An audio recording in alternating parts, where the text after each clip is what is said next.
नमस्कार दोस्तों, wig study channel में आपका स्वागत है। विग स्टडी चैनल को ज़्यादा से ज़्यादा लाइक शेयर सब्सक्राइब करिए। विग स्टडी चैनल पे जो भी वीडियो पढ़ रहे हैं उनको लाइक और शेयर करिए और चैनल को सब्सक्राइब करिए। तो विग स्टडी चैनल पे हम लोग जीएस से संबंधित उसकी थ्योरी और क्वेश्चन को देखते हैं। अभी फ़िलहाल पिछले 2 दिनों तक क्लास नहीं थी, इसके लिए वेरी सॉरी। अब से आगे से जो है कि सभी क्लासें रेगुलर और डेली हो मिलेंगी। तो आज हम लोग शुरू करेंगे प्रधानमंत्री से संबंधित, उसके बारे में पढ़ेंगे, प्रधानमंत्री और मंत्रिपरिषद के बारे में। आज देखते हैं कि प्रधानमंत्री और मंत्रिपरिषद के बारे में क्या क्या बातें लिखी गई हैं संविधान में, उसके बारे में आज हम लोग समझने का प्रयास करेंगे। तो चलिए शुरू करते हैं। पहला जो है प्रधानमंत्री के बारे में क्या क्या बताया गया है संविधान में, देखते हैं। प्रधानमंत्री की नियुक्ति से संबंधित क्या बातें हैं। तो प्रधानमंत्री की नियुक्ति जो है कि अनुच्छेद 75 में कहा गया है कि राष्ट्रपति प्रधानमंत्री की नियुक्ति करेगा और संविधान के अनुसार प्रधानमंत्री संसद के दोनों सदनों में से किसी एक सदन का सदस्य होना चाहिए। अनुच्छेद 75 में कहा गया है कि राष्ट्रपति जो है प्रधानमंत्री की नियुक्ति करेगा। और फिर क्या करा है कि संविधान के अनुसार प्रधानमंत्री संसद के दोनों सदनों में से किसी एक सदन का सदस्य होना चाहिए। यानी ये करा है कि जो है कि संविधान के अनुसार प्रधानमंत्री जो है कि दोनों सदनों में से या तो राज्यसभा या तो लोकसभा किसी एक सदन का सदस्य होना चाहिए, तभी वह प्रधानमंत्री नियुक्त होने के लिए पात्र होगा। और आगे क्या कह रहा है कि प्रधानमंत्री जो नियुक्त होगा उसे संसद के दोनों सदनों में से किसी एक सदन का सदस्य होना चाहिए, ये अनिवार्य है। और प्रधानमंत्री की जो है कि नियुक्ति की जाती है, जो है कि राष्ट्रपति नियुक्ति करता है, जबकि जो है कि प्रधानमंत्री जो है लोकसभा या राज्यसभा सदस्य के रूप में निर्वाचित होता है। जो भी बहुमत प्राप्त दल होगा उसका एक नेता होगा, वो सर्वसम्मति से जो है कि बहुमत प्राप्त दल द्वारा सर्वसम्मति से जिससे वो लोग अपना नेता चुनेंगे, उसी को जो है कि प्रधानमंत्री नियुक्त किया जाएगा। और आगे जो है कि वो संसद का सदस्य दोनों में से किसी एक सदन का सदस्य होना चाहिए, या तो राज्यसभा या लोकसभा। अब देखते हैं कि कौन कौन से जो है कि हमारे पूर्व प्रधानमंत्री जो है कि लोकसभा के सदस्य नहीं थे बल्कि वह राज्यसभा के सदस्य थे। तो इंदिरा गांधी जी 1966 में राज्यसभा के सदस्य थी, देवगौड़ा जी 1996 में, तथा मनमोहन सिंह जी 2004 और 2009 में राज्यसभा के सदस्य थे। ये लोग लोकसभा के सदस्य नहीं थे, यानी राज्यसभा से निर्वाचित हुए थे। अब देखते हैं आगे। शपथ, पद अवधि एवं वेतन, यानी कि प्रधानमंत्री को शपथ कौन दिलाता है और उसके पद की अवधि क्या होती है और वेतन। यानी कि ये कह रहा है कि प्रधानमंत्री को राष्ट्रपति पद एवं गोपनीयता की शपथ दिलाता है। और आगे कह रहा है कि प्रधानमंत्री को जब तक लोकसभा में बहुमत प्राप्त है राष्ट्रपति उसे हटा नहीं सकता, तथा लोकसभा में अपना विश्वास मत खो देने के बाद अपने पद से त्यागपत्र देना होगा। यानी कि ये कह रहा है कि प्रधानमंत्री को जो पद एवं गोपनीयता की शपथ जो है कि राष्ट्रपति दिलाता है, तथा प्रधानमंत्री को जब तक लोकसभा में बहुमत प्राप्त है राष्ट्रपति उसे हटा नहीं सकता। और कह रहा है कि तथा लोकसभा में अगर जो है कि प्रधानमंत्री जो है कि अगर लोकसभा में अपना विश्वास मत खो देता है तो उसे अपने पद से त्यागपत्र देना होगा। ये कह रहा है कि अगर प्रधानमंत्री किसी कारणवश अगर अविश्वास जो कि विश्वास मत खो देता है, अगर भी अविश्वास प्रस्ताव पारित होता है और वो प्रस्ताव पास हो जाता है, तो यानी कि प्रधानमंत्री जो अपना विश्वास मत खो दिया है, तो विश्वास मत खोने के कारण उसे अपने पद से त्यागपत्र देना होगा। और जो कि प्रधानमंत्री जो कि आप जानते हैं कि पदावधि जो है प्रधानमंत्री की 5 वर्ष की होती है। तो 5 वर्ष के बाद जो है कि 5 वर्ष में जो है कि प्रधानमंत्री जो है कि राष्ट्रपति को सूचित करता है लोकसभा भंग करने के लिए, और लोकसभा भंग होती है तो फिर से चुनाव होते हैं हर 5 वर्ष में, तो फिर से नया प्रधानमंत्री नियुक्त होता है। रूप से कहा गया है कि प्रधानमंत्री को वेतन एवं भत्ते संसद सदस्य के रूप में प्राप्त होते हैं। यानी कि प्रधानमंत्री जो होता है उसे वेतन और भत्ता जो मिलता है वो संसद सदस्य के रूप में मिलता है। आगे कह रहा है कि इसके अतिरिक्त वह व्यय विषयक भत्ते, यानी इसके अतिरिक्त वो कौन कौन से भत्ते या कौन कौन सी सुविधाएं प्राप्त करता है प्रधानमंत्री संसद सदस्य के अलावा। तो देखते हैं क्या कह रहा है कि वह व्यय विषयक भत्ते प्राप्त करता है, निःशुल्क आवास प्राप्त करते हैं, यात्रा भत्ता प्राप्त करते हैं, स्वास्थ्य सुविधाएं आदि प्राप्त करता है। यानी कि ये कह रहा है कि इसके अतिरिक्त जो है संसद सदस्य के अतिरिक्त जो है कि व्यय विषयक भत्ते प्राप्त होते हैं प्रधानमंत्री को, निःशुल्क आवास मिलता है, यात्रा भत्ता मिलती है, स्वास्थ्य सुविधाएं आदि कई सुविधाएं प्राप्त होती हैं प्रधानमंत्री को। और ये कह रहा है कि सन 2001 में जो है कि व्यय विषयक भत्ता को जो है कि 1500 से बढ़ाकर 3000 रुपये प्रतिमाह कर दिया गया 2001 में। यानी कि जो व्यय विषयक भत्ता होता है उसको 2001 में 1500 से बढ़ाकर 3000 रुपये प्रतिमाह कर दिया गया, जो व्यय विषयक भत्ता होता है। अब देखते हैं आगे। आगे कह रहा है कि प्रधानमंत्री के कार्य एवं शक्तियाँ। तो ये कह रहा है कि प्रधानमंत्री के कौन कौन से कार्य हैं, कौन कौन सी शक्तियाँ, उसको देख लेते हैं मुख्य क्या क्या कार्य हैं। तो पहला कह रहा है कि प्रधानमंत्री नियुक्त करने हेतु अपने दल के व्यक्तियों की राष्ट्रपति से सिफारिश करता है। मंत्री नियुक्त करने हेतु दल के व्यक्तियों की राष्ट्रपति से सिफारिश करता है। यानी कि ये कह रहा है पहला कि प्रधानमंत्री का ये कार्य है कि मंत्री नियुक्त करने के लिए अपने दल के जो भी व्यक्तियों को मंत्री नियुक्त करना होता है उसकी सिफारिश राष्ट्रपति से करता है, पहला कह रहा है। दूसरा कह रहा है कि वह मंत्रियों को विभिन्न मंत्रालय आवंटित करता है, उनमें फेरबदल करता है। यानी कि जो भी मंत्रियों की सिफारिश करता है उसके बाद राष्ट्रपति उसे मंत्री नियुक्त करता है। उसके बाद जो है कि प्रधानमंत्री विभिन्न मंत्रालय उन्हें आवंटित करता है, यानी विभिन्न मंत्रालय जो है कि जिन जिन मंत्रियों को राष्ट्रपति नियुक्त करता है उन्हें विभिन्न मंत्रालय जो है कि प्रधानमंत्री देता है और उसमें फेरबदल करता है। यानी कि किसी को कोई मंत्रालय दे दिया गया तो प्रधानमंत्री का अधिकार है कि बाद में उस मंत्रालय को फेरबदल कर सकता है। दूसरा कह रहा है। तीसरा क्या कह रहा है कि वह किसी भी मंत्री को त्यागपत्र देने अथवा राष्ट्रपति को उसे बर्खास्त करने की सलाह दे सकता है। यानी कि ये कह रहा है कि प्रधानमंत्री को यह भी अधिकार है कि वो किसी भी मंत्री को त्यागपत्र दिलवा सकता है अथवा राष्ट्रपति को उसे बर्खास्त करने की सलाह दे सकता है। यानी कोई मंत्री जो है कि कोई अनौपचारिक कार्य कर दिया है या किसी कारणवश जो है कि प्रधानमंत्री को यह अधिकार होता है कि उससे त्यागपत्र वो ले या जो है कि राष्ट्रपति द्वारा उसे बर्खास्त करने की सलाह दे, यानी कि राष्ट्रपति को जो है कि उस मंत्री को बर्खास्त करने की सलाह दे सकता है। चौथा कह रहा है कि वह मंत्रिपरिषद की अध्यक्षता करता है। यानी कि ये कह रहा है कि मंत्रिपरिषद का जो अध्यक्ष होता है वो प्रधानमंत्री होता है। मंत्रिपरिषद में जो भी निर्णय लिए जाते हैं वो प्रधानमंत्री की सहमति से लिए जाते हैं। पाँचवां कह रहा है कि सभी मंत्रियों की गतिविधियों को नियंत्रित, निर्देशित और उनमें समन्वय स्थापित करता है। यानी कि जो है कि ये कह रहा है पाँचवां कि सभी मंत्रियों की जो भी गतिविधियाँ हैं उनको कंट्रोल करता है, उन्हें दिशा निर्देश देता है तथा उनमें समन्वय यानी कि एकजुटता स्थापित करता है, यानी कि एकता स्थापित जो है कि प्रधानमंत्री करता है। पाँचवां यही कहने का मतलब है कि सभी मंत्रियों की गतिविधियों जो भी गतिविधियां मंत्रियों की है उनको कंट्रोल करता है यानी नियंत्रित करता है, उन्हें दिशा निर्देश देता है यानी निर्देशित करता है तथा उनमें समन्वय स्थापित कराता है। यानी कि एक दूसरे के बीच की कड़ी बनता है प्रधानमंत्री, उनके बीच में समन्वय सब में स्थापित करने का कार्य जो करता है वो प्रधानमंत्री करता है। छठा कह रहा है कि वह पद से त्यागपत्र देकर मंत्रिमंडल को बर्खास्त कर सकता है। ये कह रहा है कि अगर ये कह रहा है, छठवां कह रहा है कि वह पद से त्यागपत्र देकर मंत्रिमंडल को बर्खास्त कर सकता है। यानी इसके छठवां के कहने का मतलब है कि वह अपने पद से अगर त्यागपत्र दे दिया तो पूरा मंत्रिमंडल बर्खास्त हो जाएगा। यानी कि प्रधानमंत्री को यह अधिकार है कि अगर वो अपने पद से त्यागपत्र दे दिया तो पूरा मंत्रिमंडल जो है कि बर्खास्त कर दिया जाएगा। यानी प्रधानमंत्री अगर अपना त्यागपत्र दे देता है किसी कारणवश तो पूरा मंत्रिमंडल ही भंग हो जाता है। अब देखते हैं आगे कि राष्ट्रपति के संबंध, यानी कि कह रहा है कि प्रधानमंत्री और राष्ट्रपति के बीच क्या संबंध है उनके कार्यों को लेकर, तो उसके बारे में बताया गया। तो पहला कह रहा है कि वह राष्ट्रपति एवं मंत्रिपरिषद के बीच संवाद की मुख्य कड़ी है। यानी कि ये कह रहा है पहला कह रहा है कि प्रधानमंत्री जो है कि राष्ट्रपति एवं मंत्रिपरिषद जो भी मंत्रिपरिषद है उसके बीच की एक कड़ी, यानी कि उन दोनों राष्ट्रपति और मंत्रिपरिषद के बीच की कड़ी जो है वो प्रधानमंत्री होता है।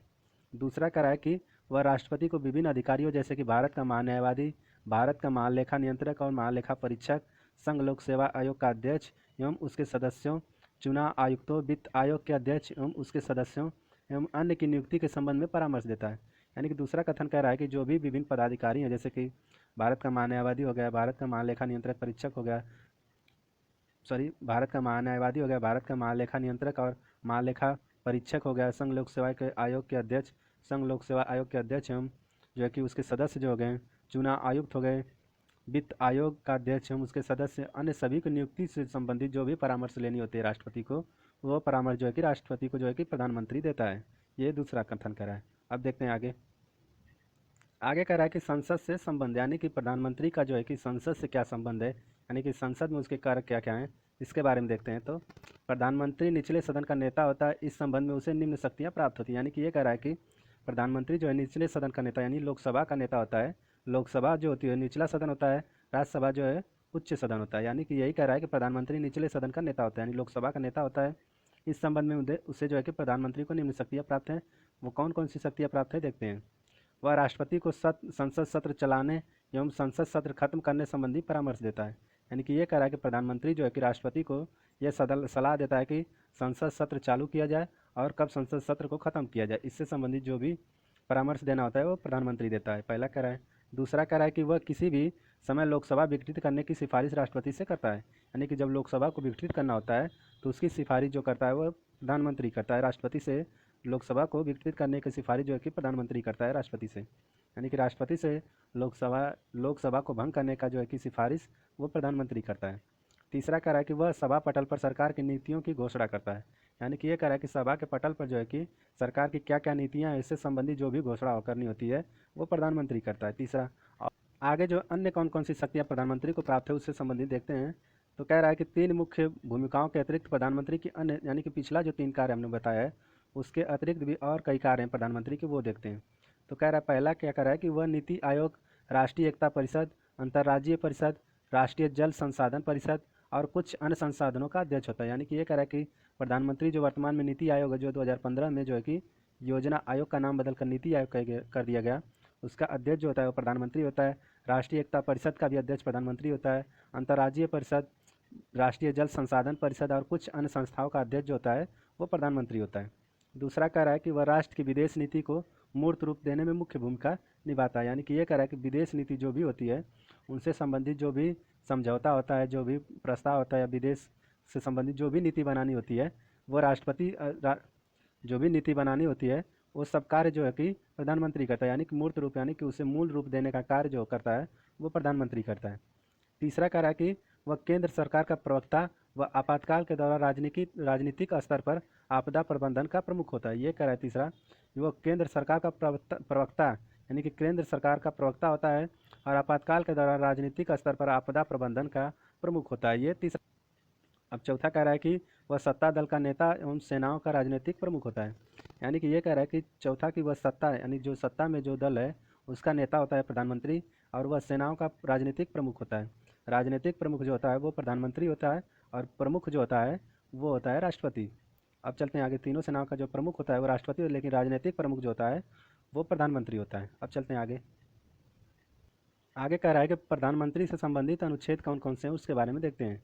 तो अनुच्छेद 74 कह रहा है कि मंत्रिपरिषद का राष्ट्रपति को सहयोग एवं परामर्श देना। अनुच्छेद 74 में बताया गया कि मंत्रिपरिषद को राष्ट्रपति को सहयोग एवं परामर्श देने का जो बात किया गया है वो अनुच्छेद 74 में किया गया। अनुच्छेद 75 में जो है कि मंत्री से संबंधित जो भी विभिन्न मंत्री होते हैं उनसे संबंधित अन्य प्रावधान जो होते हैं वो अनुच्छेद 75 में बताया गया। अनुच्छेद 77 में भारत सरकार द्वारा कार्रवाइयों का संचालन, यानी भारत सरकार जो भी कार्य कर रही है उसका संचालन करने के बारे में जो भी बातें की गई है अनुच्छेद 77 में की गई है। अनुच्छेद 78 में जो है कि प्रधानमंत्री का राष्ट्रपति को सूचनाएं प्रदान करने संबंधित कर्तव्य है। अनुच्छेद 88 में जो बताया गया कि सदन में मंत्रियों का अधिकार, यानी कि सदन में मंत्रियों का क्या क्या अधिकार है वो अनुच्छेद 88 में बताया गया। तो चलिए आगे देखते हैं। आगे जो हम लोग देखते हैं मंत्रिपरिषद की संरचना के बारे में देखते हैं। तो मंत्रिपरिषद की संरचना के बारे में क्या क्या बातें हैं, यानी कि मंत्रिपरिषद जो है कि कौन कौन से मंत्रिपरिषद होते हैं उसके बारे में, मंत्रिपरिषद की संरचना के बारे में देखते हैं। तो मंत्रिपरिषद में 3 श्रेणियों के मंत्री होते हैं। कि ये कह रहा है कि मंत्रिपरिषद में जो है 3 कैटेगरी के मंत्री होते हैं। पहला जो है कि होते हैं वो कैबिनेट मंत्री होते हैं, दूसरा जो होते हैं राज्य मंत्री होते हैं, तीसरा जो है उप मंत्री होते हैं। तो बारी बारी से देखते हैं कैबिनेट मंत्री क्या होते हैं, राज्य मंत्री क्या होते हैं और उप मंत्री क्या होते हैं। तो पहला जो कैबिनेट मंत्री होते हैं उसके पास केंद्र सरकार के महत्वपूर्ण मंत्रालय होते हैं, जैसे कि गृह मंत्रालय होगा, रक्षा मंत्रालय होगा, वित्त मंत्रालय होगा, विदेश मंत्रालय होगा और अन्य जो भी मंत्रालय हैं उनसे संबंधित जो शक्ति होती है वो कैबिनेट मंत्री के पास होती है। तथा कैबिनेट मंत्री जो होते हैं वो नीति निर्धारण में महत्वपूर्ण भूमिका निभाते हैं। जो भी नीतियाँ बनती हैं सरकार के अंदर, यानी केंद्र सरकार जो भी नीतियाँ बनाती है उसको निर्धारित करने में जो है कैबिनेट मंत्री मुख्य भूमिका निभाते हैं। यानी कि कैबिनेट मंत्री जो होते हैं, जो भी नीतियाँ बनाई जाती है केंद्र सरकार के द्वारा उसमें मुख्य भूमिका के रूप में जो है कि कैबिनेट मंत्री होते हैं और विभिन्न मंत्रालय के वो ही प्रमुख होते हैं। कैबिनेट मंत्री जो होते हैं, जो भी मंत्रालय है उसके प्रमुख जो होते हैं वो कैबिनेट मंत्री होते हैं। आगे देखते हैं राज्य मंत्री। राज्य मंत्री जो होते हैं इन्हें मंत्रालय या विभागों को स्वतंत्र प्रभार दिया जाता है अथवा ये उन्हें कैबिनेट मंत्री के साथ सहयोग बनाया जा सकता है। यानी कि ये कह रहा है कि राज्य मंत्री जो होते हैं विभिन्न मंत्रालयों या विभागों को स्वतंत्र प्रभार दिया जाता है। यानी कि इनको जो है कि विभिन्न विभागों के या मंत्रालय का स्वतंत्र प्रभार यानी कि स्वतंत्र रूप से जो कि कार्यभार दिया जाता है तथा वह कैबिनेट मंत्रियों के सहयोगी बनाए जाते हैं। यानी कि ये कह रहा है कि राज्य मंत्री जो होते हैं वह कैबिनेट मंत्री के सहायक होते हैं। यानी कि जो भी मंत्रालय है, जो भी विभाग है उसके कार्यों को देखने के लिए राज्य मंत्री जो है कि कैबिनेट मंत्री की सहायता करता है और कैबिनेट मंत्री की देखरेख में सलाह तथा उनकी जिम्मेदारी पे कार्य करते हैं। यानी कैबिनेट मंत्री जो है कि जो भी सलाह देते हैं, जो भी जिम्मेदारियां देते हैं उसका कार्य जो करते हैं वो राज्य मंत्री करते हैं। यानी कैबिनेट मंत्री जो होते हैं प्रमुख होते हैं हर मंत्रालय के और राज्य मंत्री जो है कैबिनेट मंत्री के सहायक के रूप में कार्य करते हैं। और जो भी कैबिनेट मंत्री सलाह या जो भी निर्देश या जो भी जिम्मेदारी देते हैं वो राज्य मंत्री के ऊपर होती है उससे पूरा करना। अब देखते हैं आगे उपमंत्री क्या होते हैं उसे देखते हैं। तो इन्हें मंत्रालय का स्वतंत्र प्रभार नहीं दिया जाता है। यानी कि ये कह रहा है कि जो कि राज्य मंत्री को जो मंत्रालय के या विभागों का स्वतंत्र प्रभार दिया जाता है, लेकिन उपमंत्री को जो है कि मंत्रालय का स्वतंत्र प्रभार नहीं दिया जाता है। उन्हें कैबिनेट अथवा राज्य मंत्रियों के प्रशासनिक, राजनीतिक और संसदीय कार्यों में सहायता के लिए नियुक्त किया जाता है। ये कैबिनेट के सदस्य नहीं होते हैं तथा उसकी बैठक में भाग नहीं लेते हैं।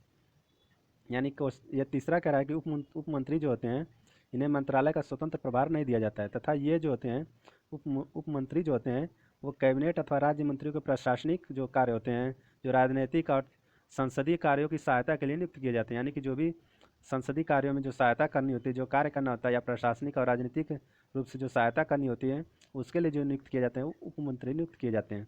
एक कैबिनेट के सचिव सदस्य नहीं होते, यानी कि जो उपमंत्री होते हैं कैबिनेट के सदस्य नहीं होते हैं तथा उसकी बैठक में भाग नहीं लेते हैं। यानी कि उपमंत्री जो होते हैं वो कैबिनेट के सदस्य नहीं होते और उसकी बैठक में भाग नहीं लेते हैं। अब देखते हैं आगे कि मंत्रिपरिषद और मंत्रिमंडल में अंतर। यानी कि ये कह रहा है कि मंत्रिपरिषद और मंत्रिमंडल में क्या अंतर है, उसके बारे में देखते हैं। तो पहला जो है कि मंत्रिपरिषद के बारे में देखते हैं। तो ये कह रहा है कि मंत्रिपरिषद में जो है कि 60 से 70 मंत्री होते हैं तथा इसमें मंत्रियों की 3 श्रेणियाँ शामिल होती हैं। यानी कि मंत्री को जो 3 श्रेणियाँ होती हैं, कैबिनेट, राज्य मंत्री और उपमंत्री जो होते हैं, वो उनकी जो श्रेणी, जो ये 3 श्रेणियाँ हैं, वो मंत्रिपरिषद में शामिल होती हैं। यानी कि मंत्रिपरिषद जो होता है वो कैबिनेट और राज्य और उपमंत्री का एक बड़ा भाग है। यानी कि सबको मिलाकर जो मंत्री होते हैं, सबको मिलाकर जो कैबिनेट, राज्य और उपमंत्री को मिलाकर जो मंत्रिपरिषद बनता है। यानी और इसमें 60 से 70 मंत्री होते हैं। आगे कह रहा है कि यह सरकारी कार्य हेतु एक साथ बैठक नहीं करते हैं, इसका कोई सामूहिक कार्य नहीं है। यानी कि ये कह रहा है कि मंत्रिपरिषद जो होता है यह सरकारी कार्य हेतु एक साथ बैठक नहीं करते हैं। यानी कि तीनों जो मंत्री होते हैं, राज्य मंत्री, कैबिनेट मंत्री, उपमंत्री, जो है कि सामूहिक रूप से किसी सामूहिक रूप से कोई कार्य नहीं करते हैं और इनकी सामूहिक रूप से कोई बैठक नहीं होती है। और इसे जो भी शक्ति प्राप्त है वो केवल कागज़ में, यानी कि मंत्रिपरिषद को जो भी शक्तियाँ प्राप्त है वो केवल कागजों में प्राप्त है। इसके कार्यों का निर्धारण मंत्रिमंडल करता है। यानी कि मंत्रिपरिषद का जो कार्य होता है उसका निर्धारण जो है कि मंत्रिमंडल करता है तथा यह मंत्रिमंडल के निर्णयों को लागू करते हैं। यानी मंत्रिपरिषद जो होता है पूरा, वो मंत्रिमंडल के निर्णय को लागू करता है। और ये कह रहा है कि यह संवैधानिक निकाय है। यानी कि मंत्रिपरिषद जो है कि संवैधानिक निकाय एक है। इसका विस्तृत वर्णन जो है कि मंत्रिपरिषद से संबंधित जो वर्णन किया गया है अनुच्छेद 74 और 75 में किया गया है। आगे कह रहा है कि इसका आकार और वर्गीकरण जो है कि संविधान में वर्णित नहीं है। यानी कि ये कह रहा है कि मंत्रिपरिषद और मंत्रिपरिषद का जो है कि आकार और वर्गीकरण संविधान में वर्णित नहीं है। और कह रहा है कि मंत्रिपरिषद ब्रिटेन में विकसित संसदीय व्यवस्था के आधार पर त्रिस्तरीय निकाय के रूप में वर्गीकृत है। यानी कि ये कह रहा है कि मंत्रिपरिषद जो है कि ब्रिटेन में विकसित संसदीय व्यवस्था के आधार पर त्रिस्तरीय निकाय के रूप में वर्गीकृत है। यानी कि पहला जो है कि कैबिनेट, दूसरा राज्य, तीसरा उपमंत्री, ये जो त्रिस्तरीय मंत्री जो निर्धारित किए गए हैं वो ब्रिटेन के जो है कि संसदीय व्यवस्था से निर्धारित किए गए हैं। और ये कह रहा है कि सामूहिक रूप से लोकसभा के प्रति उत्तरदायी, मंत्रिपरिषद जो होता है वो सामूहिक रूप से जो है कि लोकसभा के प्रति उत्तरदायी होता है, ये कह रहा है। यानी कि मंत्रिपरिषद जो है कि सभी मंत्रियों को मिलाकर जो बनती है वो मंत्रिपरिषद बनती है। यही बताने का प्रयास कर रहा है कि मंत्रिपरिषद क्या होता है। तो मंत्रिपरिषद संबंधित जो भी बातें थी उसको हम लोग ने देख लिया। अब देखते हैं आगे। अब देखते हैं मंत्रिमंडल के बारे में कि यानी मंत्रिमंडल क्या होता है उसके बारे में देखते हैं। मंत्रिपरिषद तो देख लिए, अब मंत्रिमंडल के बारे में देखते हैं। तो ये कह रहा है कि मंत्रिमंडल में जो है कि 15 से 20 मंत्री होते हैं, अतः यह जो है कि परिषद का एक भाग है। यानी कि ये कह रहा है कि मंत्रिमंडल में जो है कि 15 से 20 मंत्री होते हैं तथा यह मंत्रिपरिषद का एक भाग है। यानी कि मंत्री की 15 से 20 मंत्री होते हैं और मंत्रिपरिषद में जो है कि 60 से 70 मंत्री होते थे और मंत्रिमंडल में जो है कि 15 से 20 मंत्री होते हैं। आगे कह रहा है कि इसमें केवल कैबिनेट मंत्री शामिल होते हैं। यानी कि मंत्रिमंडल में जो शामिल होते हैं वो केवल कैबिनेट मंत्री शामिल होते हैं। और आगे कह रहा है कि ये जो है कि वास्तविक रूप से मंत्रिपरिषद की शक्तियों का प्रयोग करता है। यानी कि मंत्रिपरिषद की जो शक्तियाँ बताई गई थी संविधान में, उसका जो वास्तविक प्रयोग करता है वो मंत्रिमंडल करता है। यानी कि मंत्रिमंडल को जो है कि वास्तविक शक्ति प्राप्त है, जबकि मंत्रिपरिषद को केवल कागजों में शक्तियाँ प्राप्त हैं। आगे कह रहा है कि इसके निर्देश सभी मंत्रियों एवं पर बाध्यकारी होते हैं। यानी कि मंत्रिमंडल जो भी निर्देश देता है वो सभी मंत्रियों पर बाध्यकारी, यानी सभी मंत्रियों को बाध्य होते हैं वो कार्य करने के लिए। जो भी निर्देश दिए जाते हैं उसके लिए सभी मंत्री बाध्य होते हैं उस निर्देश को पूरा करने के लिए। आगे कह रहा है कि मंत्रिपरिषद द्वारा अपने निर्णय के अनुपालन की देखरेख करता है। यानी कि जो है कि मंत्रिमंडल जो मंत्रिपरिषद को जो भी निर्णय या जो भी निर्देश देता है उससे संबंधित जो भी देखरेख करनी होती है वो मंत्रिमंडल करता है। यानी मंत्रिपरिषद के कार्यों का देखरेख जो है कि मंत्रिमंडल करता है। आगे कह रहा है कि इसे संविधान के जो है कि अनुच्छेद 352 में मंडल के बारे में जो बताया गया है वो संविधान के अनुच्छेद 352 में बताया गया है तथा ये जो है कि संविधान के 352 में 1978 के 44वें संविधान संशोधन अधिनियम द्वारा शामिल किया गया। यानी ये कह रहा है कि मंत्रिमंडल जो शामिल किया गया वो संविधान के 352 में 1978 के 44वें संविधान संशोधन द्वारा शामिल किया गया। मंत्रिमंडल के बारे में जो भी संविधान के अनुच्छेद 352 में जो भी शामिल किया गया है वो 44वें संविधान संशोधन जो 1978 में हुआ है उसके आधार पर शामिल किया गया है। यानी कि मूल संविधान में जो कि मंत्रिमंडल के बारे में नहीं बताया गया था, जो कि 1978 में 44वां संविधान संशोधन हुआ तब उसमें मंत्रिमंडल के बारे में अनुच्छेद 352 में जोड़ा गया। आगे कह रहा है कि यह मंत्रिपरिषद की लोकसभा के प्रति सामूहिक जिम्मेदारी को लागू करता है। यानी कि जो मंत्रिपरिषद की जो लोकसभा के प्रति जो सामूहिक जिम्मेदारी होती है उसे लागू करने का कार्य जो है मंत्रिमंडल करता है। यानी कि मंत्रिपरिषद का जो है कि लोकसभा के प्रति जो भी जिम्मेदारी होती है उसे लागू करने का जो कार्य करता है वो मंत्रिमंडल करता है। अब चलते हैं आगे। तो इस तरह हम लोगों ने कि मंत्रिमंडल, प्रधानमंत्री के बारे में पढ़ा, और आगे हम लोग जो अगली वीडियो में जो है कि संसद के बारे में पूरा पढ़ेंगे, क्योंकि संसद के बारे में थोड़ा लंबा क्लास लेनी पड़ेगी, जो कि बहुत लंबी क्लास हो जाएगी। तो इसलिए हम लोग प्रधानमंत्री और मंत्रिपरिषद के और बारे में केवल आज पढ़े हैं, और कल हम लोग जो है कि संसद के बारे में पढ़ के और देखेंगे, अगर कुछ क्वेश्चन हो जाए, अगर टाइम बचेगा तो कुछ क्वेश्चन भी कराने का प्रयास करेंगे। जो पिछले क्लासेज जो हुई हैं जिसमें क्वेश्चन जिनके बारे में नहीं कराया गया है उनका क्वेश्चन भी कराने का प्रयास करेंगे, और तो संसद को भी पूरा ख़त्म करने का प्रयास करेंगे, क्योंकि संसद पढ़ाने में थोड़ा लंबा टाइम लगेगा। तो इसलिए आज केवल है कि प्रधानमंत्री और मंत्रिपरिषद के बारे में हम लोग पढ़े हैं। तो विग स्टडी चैनल से जुड़ने के लिए आपका बहुत बहुत धन्यवाद। विग स्टडी चैनल को सब्सक्राइब करिए, अपने दोस्तों तक शेयर करिए, वीडियो को लाइक करिए। विग स्टडी चैनल से जुड़ने के लिए आपका बहुत बहुत धन्यवाद।